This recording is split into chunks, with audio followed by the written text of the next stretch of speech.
Can they trust you? That's what people are looking for. It's the harder work to do, but it's the much more valuable work that needs to be done. Welcome to What's Working in Direct Selling, an exclusive podcast from DSN. I'm your host, Rob Sperry. Every episode, real leaders break down the specific strategies, results, and systems driving their success right now. No fluff, no theory, just what's working today and how you can put it to work in your business. All right, welcome back to the podcast. We always have very, very specific topics because we know with all of you guys want us to get to the point. You guys want to know, like, what are you listening for? What solutions to help you out in your business? And so just so you guys know, we vet the leaders that I interview. It's a process of, who I think. I go through the DSN and we go back and forth on this because we want to make sure we have people that are the real deal. So we got my good friend, James Zheng. How are we doing today, my man? Just got back from Maui incentive trip. He's an absolute legend, traveling the world, right? Making the business happen. Absolutely. Nice and tan, ready. I'm out here in San Diego, and then I left for Berkeley, and then now I'm back. But I haven't been this tan since I first left, so I feel good. Ready for this podcast. Oh, well, that surprised me because I know you're everywhere. I know you're in Australia traveling for everything. James has got 17 years in this profession, which is pretty cool. Never switch companies. I never make judgment if someone does or doesn't. Sometimes it's the best thing for them. Sometimes it's the worst thing. But I think it's pretty cool when it's worked out and someone's seen that vision and someone has that commitment as they go. And he is the number one growth rank, which it's cool how you guys have that separation with growth rank. I love that for recognition. Out of 400,000 partners. So I want you guys just to think about that, how cool and unique that is. And today we're going back and forth on titles because we like to make them super specific. And so we're going to talk about some of the differences of the old school type MLM direct selling versus modern day now, right? Where everything is just quick results with this generation. And it's not even just generation, it's all of us, right? Everything's it's like we've turned into microwave society rather than the oven society. We know everything tastes a little bit better in an oven than it does in a microwave. And then through that, we can talk about how he was able to 10x his volume and have that growth. We always keep it 100% compliant. We know that it's really hard. It takes a lot of work. There's a lot of circumstances and things that happen. We're going to go through that. So let's talk about this old school versus new school. I mean, first off, before we go into strategy number one, and you can answer this and go into strategy number one, what does that even mean? Old school versus new school? Totally. So I grew up in, and I'll label this old school in the sense of how network marketing tradition was built, meaning, so I started back before social media was in play at all. So you would get started, you make your list of 100 names and numbers, you'd contact them, you get them on through phone calls, you drill, you drive everywhere. And you could expand where you could drive to within a 75-mile radius or try to translate into kilometers. I don't know what that is. But basically, if you couldn't drive there, then you couldn't expand. And it was very heavy on meetings and repetition and drilling and all of that. So I label that as old school. Nothing against old school. In fact, I think there's trends going back to that old school because principles are timeless. New school, I would say, is adopting with social media. Now with AI, how do you take advantage of technology, leverage that global opportunity? And then the quick growth that can happen from that, expanding out of just your warm market around the world and actually be able to have flexibility and freedom from wherever that you're at because you have the phone and the internet. So I'd say that's kind of old and new. With that, the old school, right? Where we had and some of the stuff's so great. Like you said, it's not saying good or bad. It's just the mentality. It was like, I remember I felt like every single night I was driving to some sort of meeting and then super Saturdays, 4 hours ride, sometimes 2 hours and stuff like that. So that makes a ton of sense. And also maybe talk about before we go into strategy number one, like the mentality, because everything shifted a little bit different with mentalities. Totally. Old school, I would say there was more of a patience in the journey. We would tell people, all right, this is going to be a little grind for a bit, but if you stick with it for 3 to 5 years, then maybe you can retire. Like that was kind of the dream. So I think people are more willing to stick it out without making much money for a while. New school is we have like the attention span of like a fly.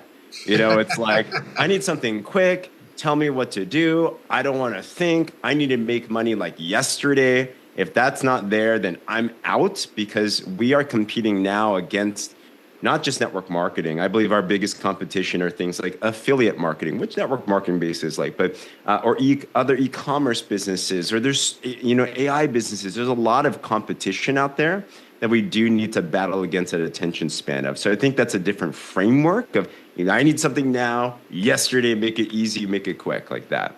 I remember exactly what you're saying. When I started, it was like, it's going to take 1 year to learn how to do this business on average. Some are going to go faster, some slower. 3 years to make a full-time income. And there's no guarantees on that, but it's to give you perspective. And 5 years to start to make a big income, and 7 years of world-class income. Yeah. Now, you never hear that. Now it's like, how do we get a check in hand and get a small win right away as we go? And so I love it. And I love how we're talking about mixing the two and marrying the tool, right? Old school, timeless principles, like you said, they never change. And then there's some new school, modern day techniques and cool things that work. So with that said, I'd love to hear some of your strategies, because I feel like you have done such a phenomenal job of understanding the old school, mixing with the new school. I know you're a huge student of, you always ask me different questions on, like, you're trying to up your game on social media and different things, and you're marrying those two together. So give us strategy number one. Yeah,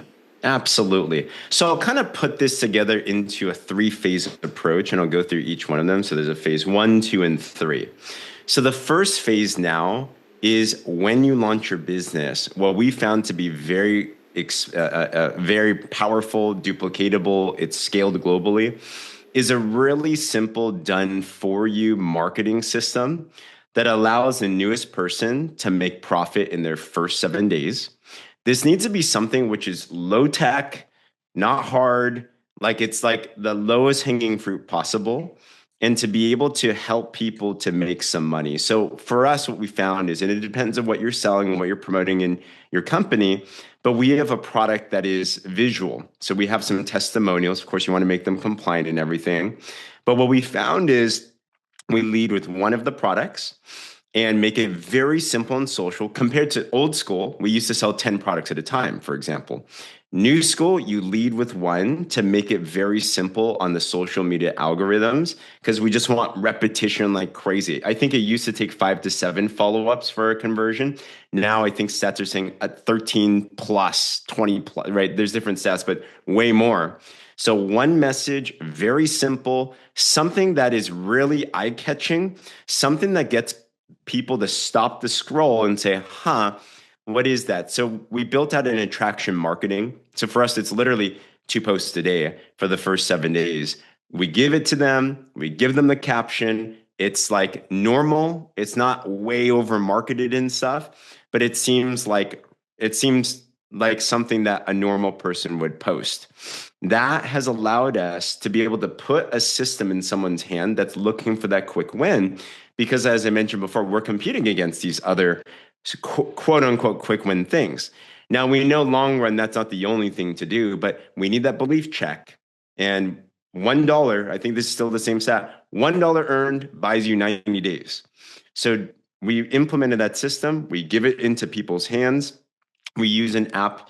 I'm sure a lot of network marketing companies use boards now, whether it's boards or whatever, something that you can just give it to people so they don't have to think, they could just do it. So it buys you more time. That'd be strategy number 1. Yeah, I love it. I know I'm familiar with what you guys do, and I like how you guys keep it so simple. I love how anybody can do it. The goal really is progress, and you're getting the small wins right away. And like you said, $1 earned buys 90 days. So the whole goal is the beginning is people are directional thinkers. So they're going to bed with nightmares of, this is too hard. I can't approach you and I can't do this. This isn't for me. I don't have the personality. I don't have the style. I'm too busy. Or they're going to bed thinking, oh my goodness, if Julie does this, Mm. she's the crazy introvert, president of the PTA. She's making best friends with everybody on the airplane and everywhere she goes. This could blow up. And so we're directional thinkers.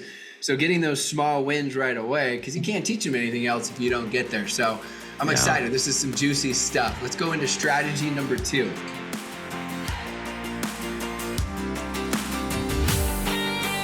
Yeah, strategy number 2 then, and we go customer first. These days, what I think is, I'm a business builder, and I think a lot of people that are listening to this, you like to build business.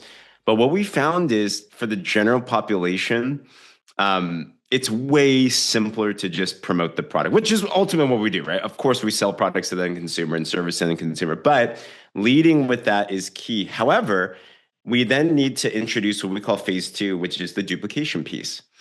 How can you convert a customer of your product or service into a partner? So what that looks like is teaching a simple follow-up system. For us, it's check at least once a week. And then when they have a win, have a very simple conversion script. So alongside with the quick attraction marketing stuff, give scripts. What do you say when they're interested? What do you say when the customer comes back and they say, I'm loving my experience? So a simple upsell conversion script, something like, I'm glad you love it. For most companies, I think this will work. If there's a way to show you how to get this for a discount and even make some extra money on the side, just by sharing this with people that you know and love, would you be open to that? So some type of a conversion script, and then get them plugged into some type of business presentation. We don't just want an elevated, glorified customer that's getting a discount that shoots yourself in the foot, that's devaluing the service for them, but give them some type of business presentation. And these days, I think people's attention span, it is very short. If you have a quick one, 5 minutes-ish, that gives the gist of what to do, and you can have an expanded one too, but give a quick one that allows them to see the potential of making some money, how simple that it is, getting a discount, and then convert them to the partner. So 2 is that, and then helping them go through that same launch system. So 1 and 2 married together, that's what leads to some duplication. Yeah, that makes a ton of sense. And a couple of things I want to point out, how you said lead with the customers, because almost every owner I talk to is like, oh, I want more business builders. And it takes them a while to realize that I understand that, but 95% of your audience can't do that. It's too scary for them. So you got to make the system duplicatable. Yeah. And then you can go phase 2. And the ones that want to just build and don't go for the customers, they're going to do it anyways. That's like your secret little ninja program that you run, right? And make it happen. And then the other things that you made mention of, when you were talking about like scripts, what I love is you said extra money on the side or a discount on products. Mm-hmm. And I want to point something out that you said, and I hope everybody caught it. James didn't say do this as a business, because that's overwhelming to a person that's a customer. And that's skipping, imagine a staircase. That's going to, step 5, and they're going to fall down the staircase. Business is overwhelming. But when you talk about, hey, if you're liking this product anyway, let us show you some things you can do, posts that you can make. And if anybody's interested and they buy, you can get a discount on your product or make a little bit of extra money on it.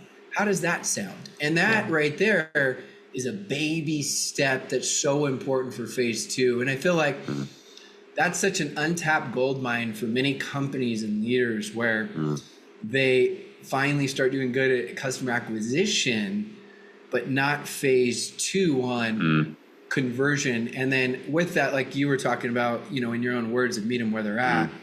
I'll ask you this question, because I know your answer, because we know each other so well. How do you match or mirror someone's energy? And what I mean by that is, there's some that are so eager, they're trying to make everybody right. This is a business, and it's like trying to take the kid that wants to play soccer for fun to, you got to be a pro. You got to be a pro. Yeah. So maybe talk on how you teach that or ensure that people aren't going one extreme or the other and asking questions and mirroring. Absolutely. I love that example of a staircase. I'll add on one more visual to the staircase, because in communication and leadership, imagine you're leading someone up or down a staircase. but that person has a blindfold on. And the only way that person can go, let's say down the staircase, it's more dramatic, is that they must follow your guidance and you're leading them with your hand. So one step could be, for example, I'm attracted by a customer product post. I now want more information. I'm not going to go to step 5, which is business presentation, because that's me jumping down 5 steps and saying, hey, come with me. You're literally dragging this blindfolded person down the steps and they're getting like, hurt right there. So the key in any type of leadership is to help make sure that whenever you take a step, your person actually wants to take that step for you. Sometimes they're not ready for that step. Maybe they want to chill in the step. It's not for us to determine where they should be. Of course, we should paint the picture. Of course, we should call life into people. But it's important if we're truly here to serve them rather than serve ourselves. And I think that's where we fall short because we're like, I need this right now because I need to hit a promotion or whatever, right? Or maybe you're super excited and you're like, I need them there. Well, that's not how anyone got developed. And one other thing that I say to people, Rob, is when I'm coaching the team, they're like, man, I can't find any excited partners or leaders. I want leaders. And I backtrack. I'm like, well, how did you become a leader? Was it overnight? And they're like, no, I became a customer. I used the product or service. I came to some event and there's like a process, right? So I'm like, if that's how you became a leader, why would you think there's any different process for someone brand new too? So we can't shortcut that microwave versus oven, right? We can't microwave bake these types of leaders. Well, you can. The downside is, and I think that's one thing that's actually really hurting the industry now and profession, we are trying to microwave pop out leaders left and right, but they're not actually full baked developed. They're still rare on the inside, so to speak, and they fall apart. So development does take time. The process does take time, but it's well worth it, if that makes sense. Makes 100% sense. And I look at it and too many people think their check is their leadership. And we know people that maybe their company's, not in momentum and they're figuring out some things and they're making $10,000 a month and they're an incredible leader that is just in that time where you're working through it. And I look at it as someone who could be incredible at surfing, best in the world. When there's no waves, good luck, right? And then you could be on the other side where you've got this incredible momentum with this company and they've got this massive check making $100,000 a month and they think they're the world's greatest leader.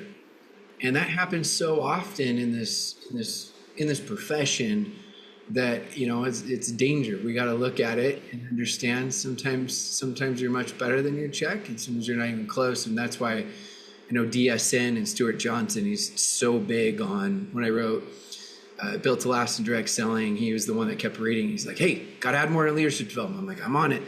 Personal development. That whole chapter was because he went back and said we had to do it. So such an important piece, always back to the basics. Strategy number 3. What do you got, my man?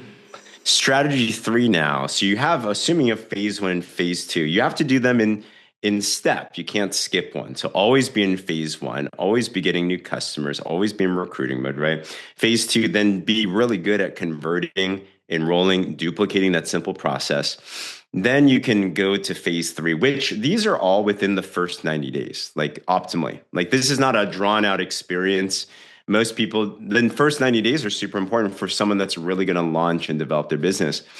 But phase 3, I mean, that would look like I've got maybe 10 customers. I've enrolled 2 partners. Like around there, you're really getting into your warm market and you never exhaust your warm market. That's the lie, right? We always have a warm market. However, it is true that just logically speaking, if you have 1,000 friends and you're marketing the same thing and you're not growing your friends list, you're not growing your connections, you're repitching the same people, that'll slow down the conversions, right? So it is a numbers game. So we have to find ways to expand your audience to new people that don't know your message. So phase 3 is now when you start developing your personal brand. It's when you now start to understand social media more.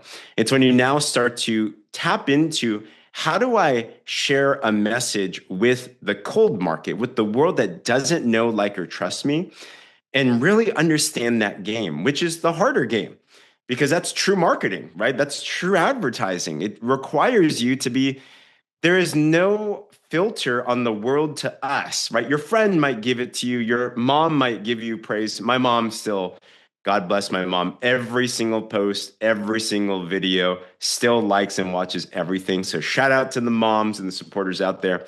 But the general world will not give you the time of day, right? So really being able to learn and to master that. And one way to do that, and I'm not talking about crazy hormosy branding or something, right? There's a process in this, but it's really being able to understand who you are authentically, what you stand for, what is your story, and how do you then show up on the social media platforms? Maybe pick one: Instagram, Facebook, TikTok, whatever floats your boat.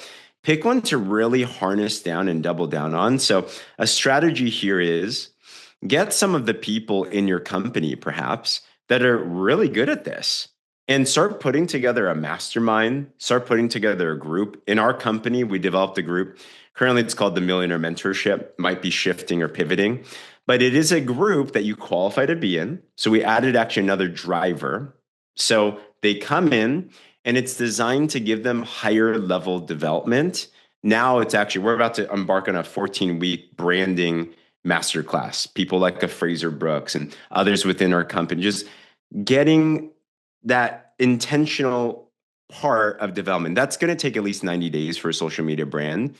But we can't only do that. I think another mistake that happens is people jump and only do social media and they just start posting and praying and hope that that happens. We have to constantly do the basics really, really well while developing this other place. When that shifts, everything shifts for you. Quick story as I end this one. So right before COVID, we started to realize um, we should start understanding online a little bit. I was never on social media. I started as an introvert. I was so shy I couldn't order food at a restaurant, learn the skills, network marketing, best development plan in the world, right? Social media, even worse. Then I heard about TikTok from the late and great Jesse Lee Ward. And I'm like, TikTok, that's for the dancers and the weird people and like OnlyFans. I'm like, I'm none of this, right? Then I started to understand, all right, there's some power to this. So started to really dive into that. And you're going to suck again, right? You have to start sucking before you get legendary and iterate, embrace that suck. And 300 posts in, finally, I figured something out where one thing went viral. And that led into enrolling, I think it was like 75 new partners, 150 new customers. And I started to understand, cold market. I'm like, okay, there's power in this, but it is a development process, it's another skill set. But once you get all these pieces, 1, 2, and 3 phases down, everything runs in harmony and you have no fear because you can constantly bring in more to the pipeline. You have a strong duplication process. You just keep on going until you find the right partners and life's good.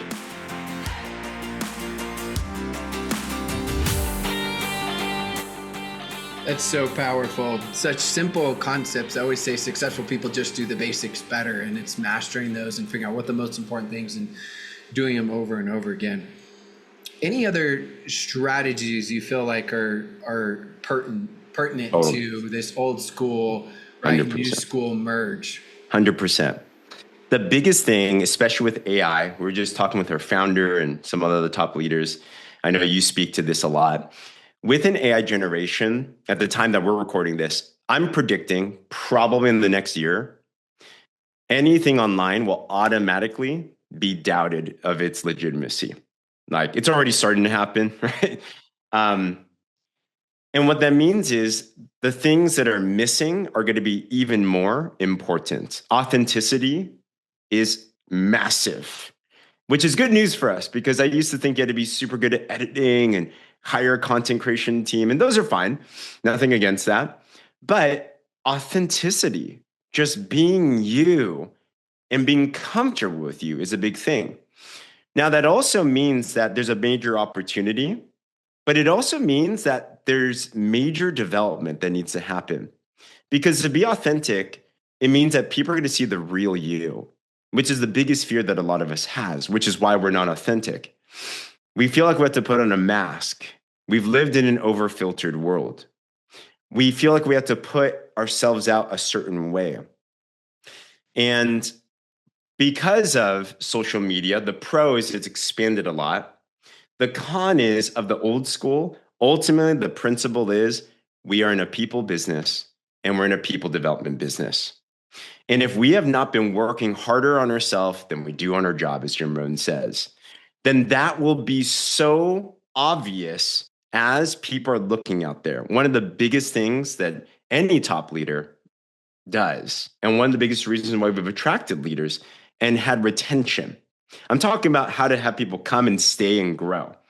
People can come and get attracted by a quick little attraction thing, but they'll only stay if they have an interaction with you and they're like, I actually feel better about myself because I'm with you. So here's a question for everyone. Do you feel comfortable hanging out? If someone came out, your top leader came out with you and hung out for you for the day, would you feel comfortable with that? And would you be confident that they're going to leave more inspired? Or would they leave uninspired? That's a real check. Because if you can work on yourself where you feel like, no, people need to hang around me. And I would submit now more than ever, people need true human beings that have high integrity, high character. That's why I love everything you do, Rob, because you're always about ethics and values and everything. If you truly choose to adopt to become that type of person that God's called you to be, and you're working on yourself, you're never perfect, right? We're always a work in progress. But if you feel comfortable about authentically being you, no, without any filter, you will win big time as you do these phases, because ultimately people buy and join and stay and grow with people they like, know, and trust. Can they trust you? That's what people are looking for. It's the harder work to do, but it's the much more valuable work that needs to be done. That's why I'm so excited about what we have for those that do it right, because there's certain things you just can't automate, and automating real relationships and real human connection where people are getting less and less and craving it more and more. And yeah, there was a transition, I felt like, on social media, but now it's going to transition more and more offline. Like, I think back to the days of Grant Cardone. Doesn't matter, you love him or hate him. It's just an example. Yeah. He's just posting, right, everything of just jets. And then all of a sudden, years later, you see him jet with kids and wife and family, and there was a transition. True. And that's just a general thing that we started seeing. But now we're starting to see even more with how much AI there is, those real relationships. And we're not saying you got to be best friends with everybody or anything like that, of course, but you can't create real relationships with just a text. And that can help. And again, not saying do not misinterpret, you got to be best friends with them, but people are craving some of those events and that culture and that community as they go. And so I look at that now and I'm thinking, as you're saying it, I think books like How to Win Friends and Influence People will become, 100%. When people read that, like mind-blowing now, even though it's always been incredible, but mind-blowing now. Go ahead, share your thoughts. That was literally the book that I had in my mind. I was just listening to a PBD podcast with Nick Shirley, and it's the one book that Nick Shirley, he's a private journalist, if you've been following, that he said, this is the book. So yes, 100%. That is the book, and I feel like that's going to be mind-blowing. Like, I'm thinking of there's a version of it for kids too. I've had my two older teens read it. Wow. But it's so important and valuable as you go. Well, James, I really appreciate it. I want to ask you one last question as we finish, and sometimes I ask this question, sometimes I don't. Depends on where we're going and how I feel it. If someone were coming to you right now and they say, that's great, I understand your whole starting phase. I've been in the business now for about 4 years. I'm stuck. I go to every event. I'm on every single Zoom. I've lost the belief, but I won't quit because I just love being around it, and I hope someday things will change. What can I do? Now, I want all of you to listen to this, not just for yourselves if you're that struggling individual. I want you to listen to this as a leader if you're doing well, of how you can better convey and communicate to your teams, because good leaders have vision, great leaders give vision, and we're always learning from other leaders how to better communicate and articulate so we can help our teams create better duplication. So I'm struggling 3.5 years or so, and I ask you all those questions. What would you say to me?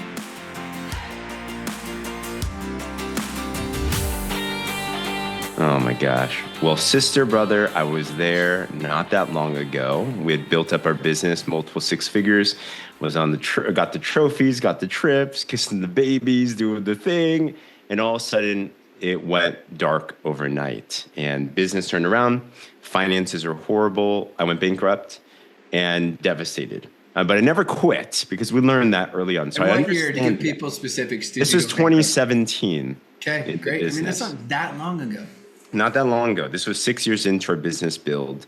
And we were just like, I was devastated. I'm usually the hope-filled, vision-filled person. So it was the first time in my life that I would say that I would experience depression, meaning I couldn't control my emotions. Yeah. I knew the right things to do. I learned enough training to not quit, but I wasn't getting results because I was just second-guessing myself on every single step. And for me, honestly, it was a faith thing. And what I mean by that is I'll try to make this as applicable for anyone, is ultimately you will only get in the marketplace what you deem your value to be. And what I realized was this: my value was tied to the accolades, was tied to the rank, was tied to performance, basically. But anything that can shift or vary is not a strong foundation to have your value set on. And I really had that. That's why I was in this hypocritical, really tough state of mind. And maybe that's where you found yourself. You've probably hit a rank. You're probably not getting paid at that rank. You're probably showing up and they say your rank and you cringe on the inside because you're like, I am a walking hypocrite. I am not for reals right now. Well, who said that that's how valuable you really are? The marketplace might say a certain value, but where does your value actually come from? And I remember hearing a pastor and he said, where does your value come from?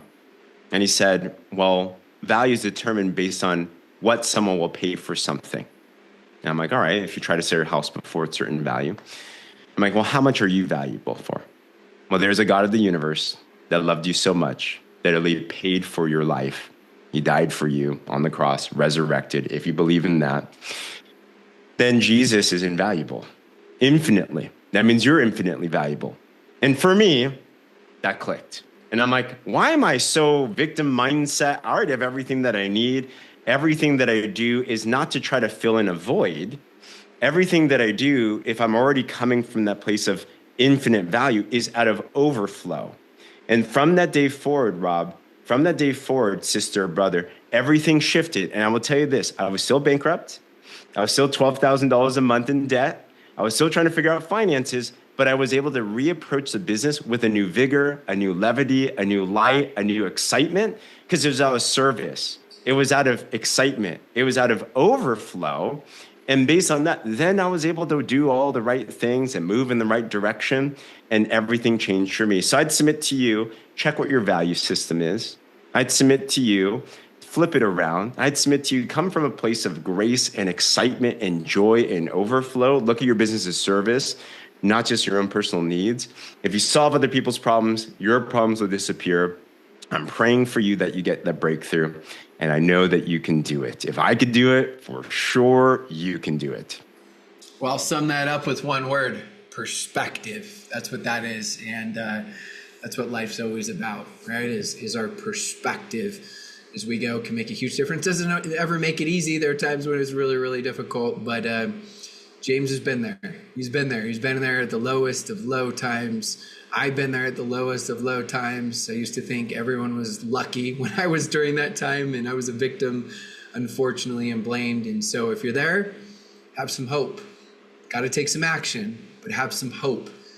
And this podcast gave you many strategies on very deliberate action you can take to reignite your business. You can consider day one right now. You can help new team members or even old team members that are struggling with their day one. James, I appreciate you. Thanks for taking the time to come on the podcast and sharing your secret sauce strategies and all of the things that have helped you out in your business as you continue to have success. What an incredible profession we have. If you guys are tuning in, I always tell you, or I do most of the time, please take the time, if you haven't yet, to leave a review. That is the greatest compliment, along with massive leverage of sharing this with your teams to help them to have more success. Until the next time, my friends,